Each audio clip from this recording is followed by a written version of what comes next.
Hey guys, Ryan here, just updating you on everything since the expansion draft that's happened for the Panthers. It's free agency day, so news is still rolling in. It's 2:30 right now, just after 2:30. So the Panthers lost Jonathan Marchessault in the expansion draft, which once he wasn't protected, we all knew that was going to happen. We also traded Riley Smith. We bought out UC Jokinen, and we got Yager is not re-signing, so we've lost a lot of goals from last year, a lot. So it's up to Dale Talon to fill those goals up, but rumors are that ownership told him to shed $10 million off salary, so that's why he's also trying to trade Demers, and he tried to trade him to Vancouver for actually Goodbranson to come back, because we do need that physical presence in front of the net, because last year it was not there. So we do need goals. So far, we've signed Michael Haley, who is just an enforcer, a tough center. So he's a fourth liner. I don't know how many games he's going to play, actually, but he has 5 goals in his career. At the Panther Summit, Dale Talon said that they wanted players that will be tough, but also can play hockey. Michael Haley is tough, but he cannot play hockey. So there's a disconnect somewhere around a lot of places around the organization, but Dale Talon also said he was going to be aggressive, but ownership is not going to let him do that. We also signed Evgeny Dadonov, who I actually used to like when he was here. He had, I think, 17 points in 36 games, but this was when we were terrible. He's not very good defensively, but he's a little skilled offensively, so he'll slide anywhere on the top 9. Who knows with this team, since we don't have many options. The young guys we have coming up, we have Owen Tippett, who he's not ready, who was our first round draft pick this year. He's definitely not ready this year. I hope he plays the first 9 games to see how he is and then send him back. We have Mascarin, who I think is the most ready out of the 3 big forward prospects we have, but he just had a shoulder surgery, and I don't know if he's going to make it for training camp, so that's going to make it really tough for him to make it this year, so he will probably be going back to the OHL. And also Borgstrom, he's young still. I think he's going to go back to college and play 1 more year at Denver. Sorry, I'm still looking at my phone. I don't know if things are gonna start flying in, because the Panthers need to do something. There's definitely a disconnect with the owners, because rumors are coming out they want to shed salary, but last year the owners said, "Oh, spend money. We're gonna spend on Yandel. We're gonna spend on Demers. We got a new defensive core, basically." And they gave Smith the big contract, and now they're trying to get rid of Smith. They're trying to get rid of Demers. Yandel, you're not going to be able to get rid of because of the no trade clause and that contract. He's not going to go anywhere. So, yeah, so they can't be aggressive in free agency. So Dale Talon's in a tough spot right now, and the Panthers decided to also raise season ticket prices, which is probably not a good idea if you're going to spend less money on the team. So they're in a big, tough spot right now. I don't know why I said big, tough. We need big, tough players, but we're in a tough spot right now. The fans are in a tough spot. Dale Talon is in a very tough spot because he's handcuffed, basically. He can't do much, and he has to say all the right things, like at the summit. He's just in a tough spot right now. So hopefully the Panthers can do something for the rest of this day. The only way right now, as the team stands, I think the only way that they are going to make the playoffs is if they make a big trade. They need to trade Demers, a pick. I don't care, anyone. They need to trade someone, shake something up, because I just don't think we have the offensive talent this year right now as it stands. Free agency's still not over. I don't know. Let's see what's going on.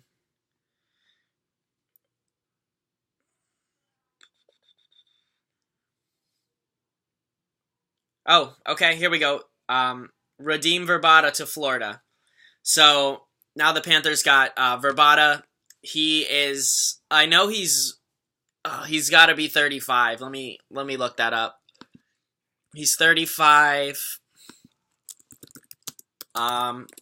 He's been a solid player throughout his career. I know that, but age is father time, and Yager's gone, so that's, I mean, fans are mad about Yager, but he was slow, and we're trying to be a team that's tough and fast, and we want to be physical, but last year we were not tough or physical, and we honestly had to have had the slowest skating forwards in the league with Yager, and now Yager and UC are gone, so I'm sure we're going to add speed. I know Dale Talon wants speed.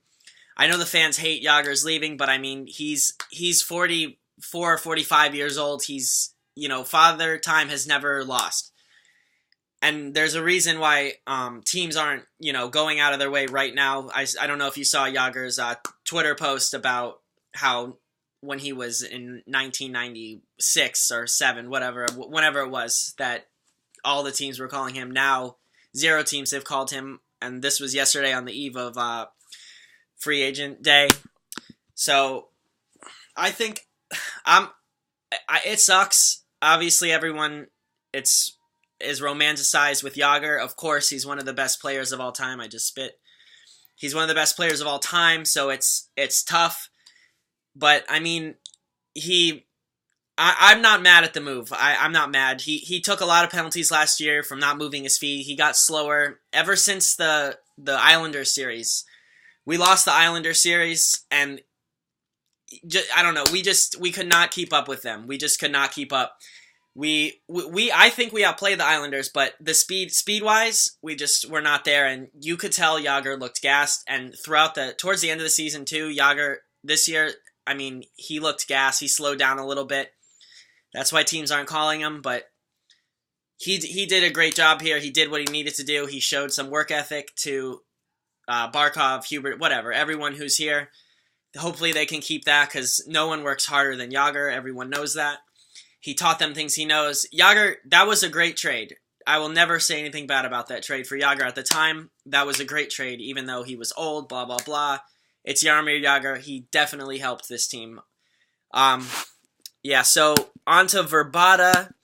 He is 36. Okay, I was close. He's 36. He was on the Coyotes last year. He had 20 goals, 35 assists. Pretty good.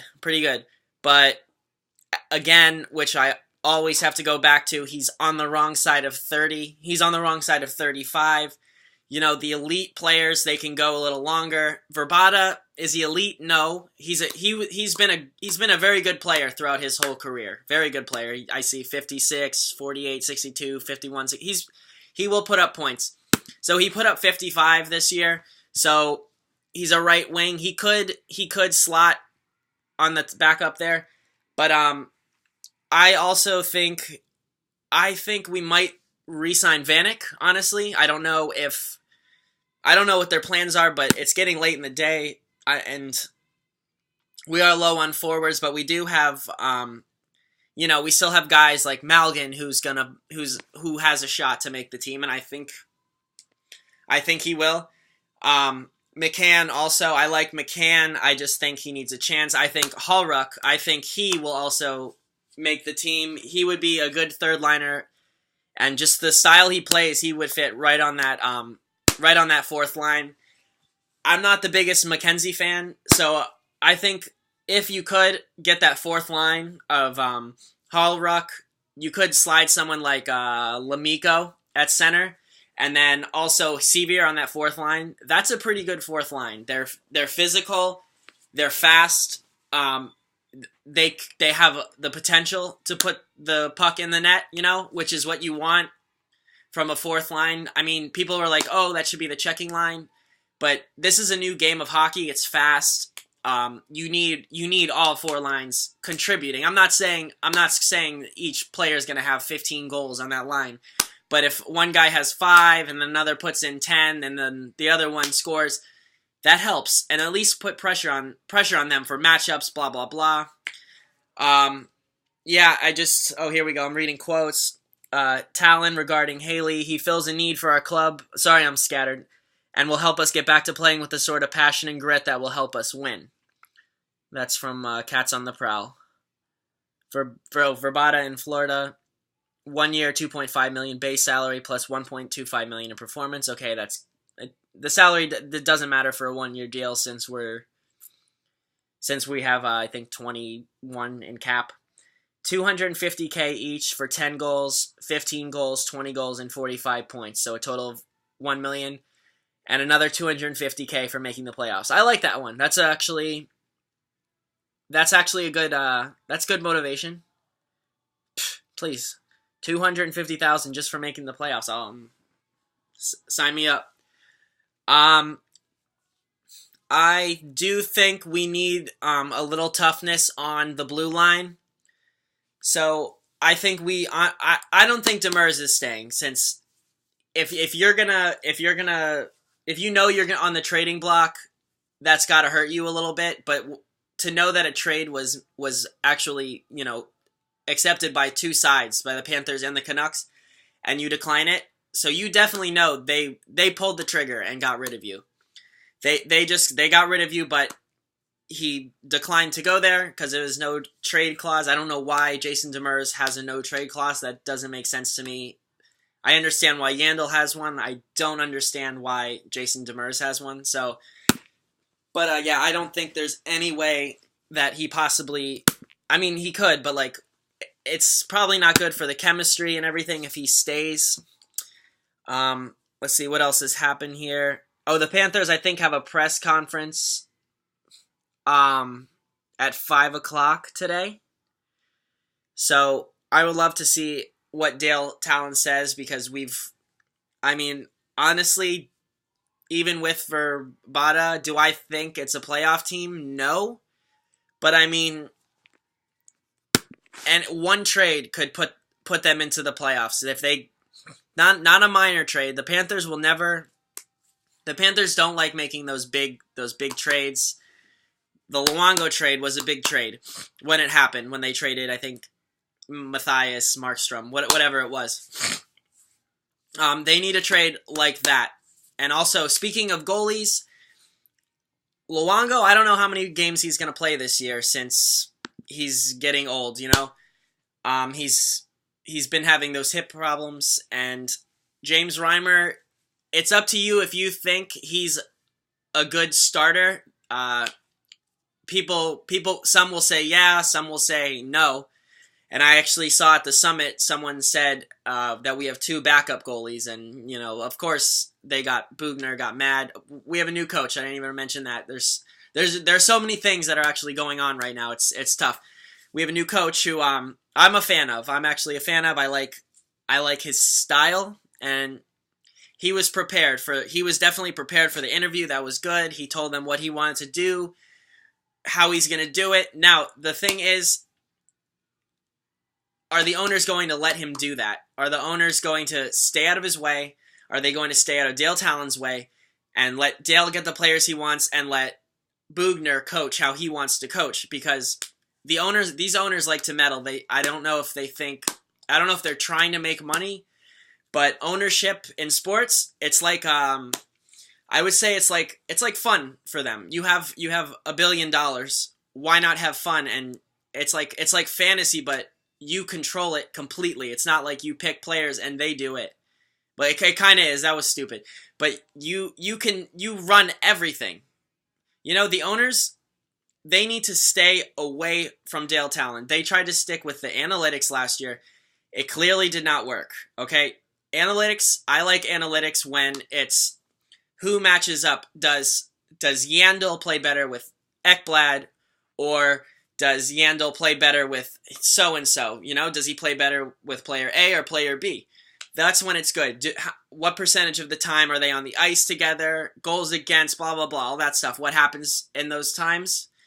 And, but when you try to use everything for it, like Corsi, that's when you're pushing it, because baseball analytics are perfect, because the game slows down after every single pitch. After every pitch, after every single pitch, the game starts over, right? Not starts over. A new play happens. Hockey, everything is fluid. You go and go and go, and the play might not stop for 7 minutes, or it could stop after 10 seconds. You don't know with hockey, so you can't use it as the base of what you're trying to do. You have to use it in, I think, in small ways. They should use analytics. It's 2017. You have to use analytics. You know what I mean? But if you don't, you're just at a disadvantage. But you're also at a disadvantage if you use it as your whole model. You can't do that. It's not baseball. You can't do it. It works in baseball because it's everything stops. But hockey's moving, and the coach, I like Bugner. I like he has that tough style. I want to get back to being physical. I think Makoshin needs to come up because Demers is gone. Makoshin definitely needs to be up here and add a little physicality. He might be, they say defensemen, they need to play 200 NHL games or 300 NHL games before you see where they are. Whatever. Let him go through his lumps this year because we got rid of 45 goals between Riley Smith and Marchessault, and then we lost Jokinen and Yager. So, I mean, we lost a lot of goals. So someone needs to step up there. So let's see. Hold on. Let's see. Any other updates? The Wild have signed former Gophers captain in Minnesota, Mr. Hockey, Kyle Rao. Good for him. I liked him. And he's obviously from there, so good for him. I liked Kyle Rao. Not as a third liner, but as a fourth liner, I used to call him the Bulldog. He was pretty good. All right, let's see. Anything else? It doesn't look like the Panthers have done anything for the last few minutes. Okay, yeah, so as of right now, that's everything that's pretty much going on with the Panthers. I mean, I don't know what to say. The Panthers went out and spent a lot last year, and now they're sitting back, which is what I don't like spending big in free agency because of problems like this with Demers. You overpaid him for $5 million, I think, and now you just want to get rid of him. I mean, I like sitting back the smaller deals like the Sevier. They nailed that. They nailed the deal for a fourth liner with that money. They nailed that deal. They did do that. Marchessault was a good deal, but I don't know if they think that he's going to replicate what he did last year for the next few years because his contract was up after this year. So I don't know if they wanted to sign him to big money because if he put up another 25 goals and he was like, hey, I have 55 goals in my last 2 years, you're going to get a big contract. So I don't know if that was the reasoning. I don't know what's going on in that room. I don't even think they really know what's going on in that room because they have a lot of voices. And yeah, that's about it. If anything gets updated, go to Pucking Panthers on Twitter. Have a good one.